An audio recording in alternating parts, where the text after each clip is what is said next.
After your petrol-powered STIHL power tool has been out of use for more than 30 days, you may encounter running problems. These are caused by reactions that take place during storage between the various components of the fuel. The quality of the fuel is key here. The more ethanol it contains, the more quickly the fuel components react with one another.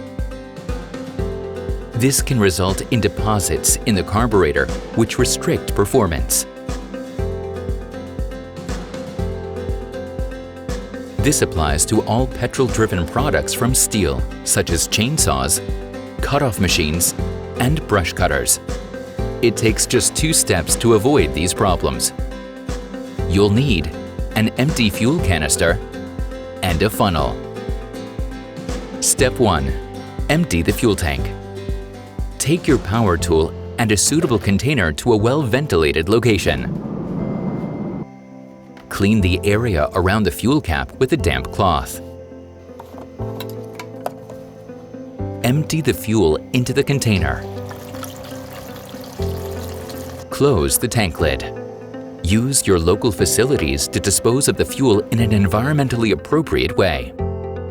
Step 2. Run the carburetor empty. If your power tool has a manual fuel pump, press this at least 5 times. Then start your power tool and let it run empty, meaning until the motor stops on its own.